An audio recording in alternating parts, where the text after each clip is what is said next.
প্রিয় শ্রোতা, গদ্যপাঠ চ্যানেলে আপনাদের সবাইকে স্বাগতম। আমাদের আজকের গল্প বিভূতিভূষণ বন্দ্যোপাধ্যায় রচিত ছোট গল্প তুচ্ছ। শুনতে থাকুন। গল্প তুচ্ছ। আমি সকালে উঠে বসে কাগজপত্র নিয়ে ঘাঁটছি। এমন সময়ে একটি 13-14 বছরের ছোট মেয়ে রাঙা শাড়ি পরে আমাদের বাড়িতে ঢুকল। আমাদের গ্রামেরই মেয়ে নিশ্চয়, তবে একে কোথাও দেখিনি বলে চিনতে পারলাম না। মেয়েটির এই অল্প বয়সেই বিয়ে হয়েছে। ওর কপালে সিঁদুর, হাতে সোনা বাঁধানো শাঁখা। শ্যামবর্ণ এক হারা চেহারার মেয়ে। মুখখানি বেশ ঢলঢল, বড় বড় চোখ দুটি, কানে দুটি সোনার দুল। জিজ্ঞেস করলুম, কার মেয়ে তুই রে? মেয়েটি সামান্য একটু হেসে মাটির দিকে চোখ রেখে বললে, বিশ্বনাথ কামারের। বিশুর মেয়ে? বেশ বেশ, তোর দেখছি বিয়ে হয়েছে এই বয়সে।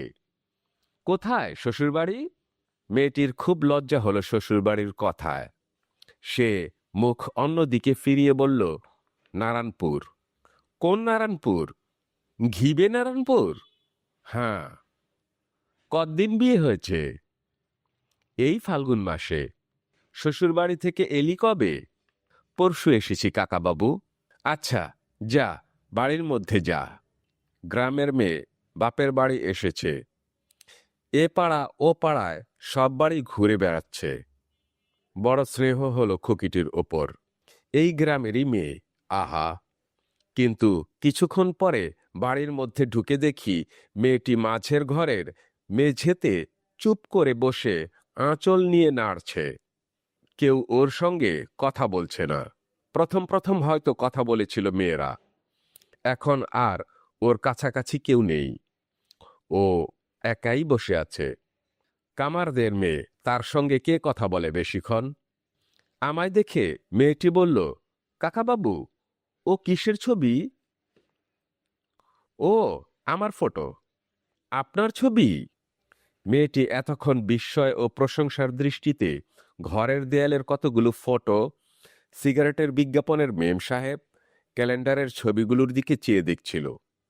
পল্লীগ্রামের ঘরের দেয়ালে অবনীন্দ্রনাথ, নন্দলাল, যামিনী রায় বা রেমব্রান্টের ছবি অবশ্যই টাঙানো ছিল না। ও মেম সাহেব কি করছে কাকাবাবু? সিগারেট খাচ্ছে।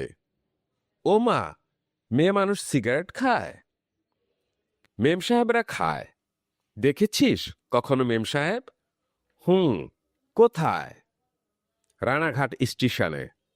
আড়ংঘাটা যাচ্ছিলাম যুগল কিশোর দেখতে। তাই দেখি রেলগাড়িতে বসে আছে, সাদা ধপধপ করছে একেবারে। দেখলাম ও একা বসে থাকলেও দেয়ালের এই অকিঞ্চিতকর ছবিগুলো দেখে বেশ আমোদ পাচ্ছে। আরও প্রায় ঘণ্টাখানেক পরে আমি আবার ঢুকলাম ঘরে কি কাজে। মেয়েটি সেখানে ঠায় বসে আছে সেইভাবেই। ওকে কেউ গ্রাহ্য করছে না বাড়ির মেয়েরা। তাতে ওর কোনো দুঃখ নেই। দিব্যি একা একা বসে আছে, চলেও যায়নি। ও যে আমাদের ঘরে ঢুকে মেঝের উপর বসে আছে, এই আনন্দে ও ভরপুর। দিব্যি লাল রং দেওয়া মাজা ঘষা মেঝে। ঘরের বিছানা আসবাবপত্র দামি নয়, কিন্তু পরিষ্কার পরিচ্ছন্ন। দেওয়ালে যে শ্রেণীর ছবি, সে তো বলাই হলো। একখানা টেবিল, একটা চেয়ারও আছে। টাটার টেবিল ল্যাম্প আছে একটা। কতগুলো মাটির পুতুল, যেমন গণেশ, জননী, গরু, হরিণ, টিয়া পাখি, রাধাকৃষ্ণ প্রভৃতি। একটা কাঠের তাকে সাজানো আছে। গৃহসজ্জার এই সামান্য রূপই ওর চোখে আশ্চর্য ঠেকেছে। খুকির চোখ দেখলে তা বোঝা যায়। আমার কষ্ট হলো, ওকে কেউ আদর করে ওর সঙ্গে কথা বলছে না। ও সেটা আশাও করেনি। আমাদের গ্রামে তেমন ব্যবহার কামার কুমোরদের মেয়েদের সঙ্গে কেউ করে না। ওরা ঘরে ঢুকে বসতে পেরেছে, এতেই ওরা অত্যন্ত খুশি। আমি তেল মেখে নাইতে যাব। নারকেল তেল আজকাল পাওয়া যায় না বলে বাড়ির মেয়েদের ফরমাস মতো গন্ধ তেলের বোতল আসে দোকান থেকে। হেন কল্যাণ তেন কল্যাণ। আমি বোতল থেকে তেল বের করে মাথায় মাখছি দেখে ও চেয়ে রইল। আমি বললাম, গন্ধ তেল একটু মাখবি খুকি? মেয়েটি অবাক হয়ে গেল। এমন কথা কেউ ওকে বলেনি। কোনো ব্রাহ্মণ বাড়ির কর্তা তো নয়ই। বললে, হ্যাঁ, সরে আয় দেখি মা।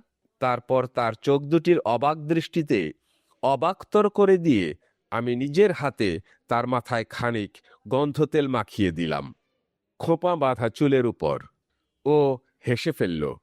অনাদৃতা আদর পেয়ে লজ্জা পেল। বললাম, কিরকম গন্ধ? চমৎকার কাকাবাবু। কি তেল বল দেখি? জানি না, খুব ভালো গন্ধ তেল। ভারী খুশি হয়েছে ও। বলল, আমি তাহলে কাকাবাবু, বেলা হয়েছে। এসো মা, আবার এসো একদিন। চলে গেল খুকি। কতটুকু আর তেল দিলাম ওর মাথায়, কিন্তু কি আনন্দ আমার স্নান করতে নেমে নদী জলে। উদার নীল আকাশে কিসের যেন সুস্পষ্ট সৌন্দর্যময় বাণী, অন্তরের ও বাইরের রেখায় রেখায় মিল। চমৎকার দিনটা, সুন্দর দিনটা। আপনারা শুনছিলেন ছোট গল্প তুচ্ছ। আবার নতুন কোনো গল্প অথবা উপন্যাস শোনার আমন্ত্রণ জানিয়ে আপাতত বিদায় নিচ্ছি। খোদা হাফেজ।